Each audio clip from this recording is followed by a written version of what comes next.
Folks, breaking news, LSU is going to ask President Trump to help them pick their next quarterback. After firing head coach Brian Kelly and now athletic director Scott Woodward, Louisiana Governor Jeff Landry suggested Trump might help LSU find their next head coach.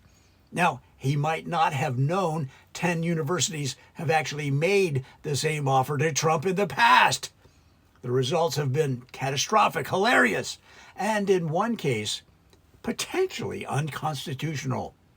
Nobody knows winners like me, Trump said at a press conference to discuss the LSU situation surrounded by lawsuits. These schools, they came to me, tears in their eyes, saying, sir, please help us find a coach. And I did.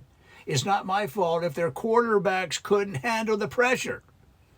The wreckage spans from coast to coast, leaving athletic directors jobless, fan bases in therapy, and the NCAA considering whether to ban presidents from advising football operations entirely. And here are 10 examples. Number 1, Northwestern State Pelicans in the Southland Conference. Trump's first selection was Chad Muscles, a quarterback he met at a Mar-a-Lago dinner who claimed to have played some ball in high school. It turned out Muscles had been the backup kicker for a New Jersey prep school in 1987 and hadn't touched a football since. Nevertheless, Trump insisted he had incredible genes and looked like a coach. Muscles' tenure lasted exactly one practice. He attempted to implement a no huddle, no playbook, just vibes offensive system and was arrested on day 2 for impersonating a medical professional after trying to give himself a coaching physical. Northwestern State finished 0-11, and their stadium is now being used to store carnival equipment. The Pelicans athletic director fled to Canada and was last seen coaching youth hockey under an assumed name. Number 2, the East Kentucky Mountain Lions in the Big South Conference. For East Kentucky, Trump selected Derek the Hammer Hammerstein, a former reality TV contestant from Are You Tough Enough, who Trump claimed was basically Bill Belichick, but with better ratings. Hammerstein had never watched a complete football game, but insisted he could figure it out on the fly. His innovative strategies included punting on first down to confuse the enemy, requiring all players to wear gold-plated helmets that were too heavy to run in, and replacing the team's playbook with motivational quotes from fortune cookies. The Mountain Lions, of course, lost their first game 87-0, with Hammerstein calling a timeout to take a phone call from his agent during a crucial fourth quarter drive. They were outscored 612-14 on the season. The university has since dropped football entirely and converted their stadium into a Spirit Halloween superstore. Number 3, Central Florida Manatees in the American Athletic Conference. Trump personally vouched for Lance Buckingham, calling him the Tom Brady of coaching. Maybe better. People are saying it. Buckingham was actually a Tom Brady impersonator from Orlando who performed at corporate events. He had remarkably similar hair and could throw a football approximately 11 yards. The confusion became apparent when Buckingham showed up to his first game signing autographs as Brady and trying to sell his own merch. His play calling consisted entirely of just do what the Patriots do, which was unhelpful since none of his players knew what that meant.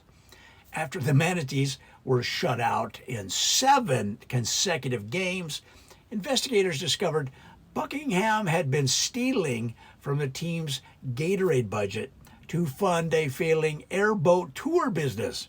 He is currently banned from all CFP-affiliated venues and from being within 500 feet of any football-shaped object. Next, the Idaho Stampede in the Mountain West Conference. Ooh. Trump selected Brick Jansen, a CrossFit influencer with 47,000 Instagram followers, declaring him in tremendous shape, probably the fittest coach in history. Jansen immediately replaced all football practice with burpees, tire flips, and something he called tactical breathing seminars. By week 3, the entire offensive line was injured from excessive box jumps, and the quarterback required Tommy John surgery, despite never having thrown a pitch. Jansen also banned carbohydrates, which led to players fainting during the games. The Stampede season highlight was losing 66-3 to a local community college's JV squad. Idaho's president issued a formal apology to the concept of sports, and Jansen now runs a failed supplement company from his parents' basement. Next, South Alabama Bayou Bears in the Sun Belt Conference. Trump called Mason Garrett a natural leader. You can see it in his eyes. Very powerful eyes. Garrett was a cryptocurrency entrepreneur who had recently lost $14 million of investors' money, of course, and was looking for a career change. He had played intramural flag football in college, which Trump interpreted as basically professional experience. Garrett attempted to pay players in his own digital currency, Bayou Coin, which became worthless within hours of its launch. Of course it did. He also tried to monetize team practices by selling NFTs of plays, none of which worked. His offensive scheme involved players standing in blockchain formation, which is not a real football concept. The Bayou Bears went 1-10, with their only win coming via forfeit when their opponent's bus broke down. The university is currently being investigated by the SEC, not the Southeastern Conference, but the Securities and Exchange Commission. Next, Western Virginia coal miners in the Conference USA. Trump enthusiastically endorsed Tyler T-Bone Bronson, a contestant from The Apprentice Season 14, who Trump fired in Episode 3. He's learned so much since then, Trump explained. Losing makes you stronger. He's probably the strongest now. Bronson had zero football experience, but tremendous confidence, which lasted until kickoff of Game 1. See, his strategy involved exclusively running quarterback sneaks, regardless of field position or down and distance. He didn't care. He also believed offsides was fake news and argued with referees so aggressively that Western Virginia set an NCAA record for personal foul penalties. The coal miners lost every game by at least 40 points, and Bronson was eventually fired mid-game during a 91-7 defeat when he tried to substitute himself in at running back. He now sells timeshares in Branson, Missouri. Next, the Northern Arizona Scorpions in the Big Sky Conference. Trump selected Quinn Mahoney because, he went to a really good school, Ivy League. Very smart guy, probably too smart for football, but we'll see. Mahoney had indeed attended Yale, where he was the equipment manager for the sailing team. His football knowledge came entirely from watching the first half of Remember the Titans on a flight. Mahoney's coaching philosophy centered on intellectual intimidation, which meant having players recite Shakespeare passages at opponents during the snap count. He also banned tackling during practice, calling it unnecessarily confrontational, and required defensive players to ask offensive players for consent before attempting tackles during games. The Scorpions lost every contest, averaged 4.2 points per game, and allowed 58.7. Mahoney resigned after 6 games to pursue opportunities in artisanal cheese, and the university replaced him with a traffic cone, which actually performed much better. Next, East Texas Tornadoes in the Southland Conference. Trump selected Ryder Stone, a motivational speaker who once gave a TED Talk about winning from within that Trump watched on YouTube. Stone had never played organized sports, but had written 3 self-published books about success, none of which sold more than 200 copies, mostly to his relatives. Stone's coaching consisted almost entirely of visualization exercises. He had players spend hours imagining touchdowns rather than practicing actual football. His pregame speeches lasted so long that the Tornadoes received delay of game penalties before games even started. During one halftime, he led the team in a guided meditation that lasted 45 minutes, causing them to miss the entire third quarter. The Tornadoes finished 0-11. Of course they did, with a point differential of negative 487. Stone now runs a wellness retreat in Sedona, where football is strictly prohibited, and that's good. Next, the Michigan Tech Wolverine Juniors, Great Lakes Intercollegiate Athletic Conference.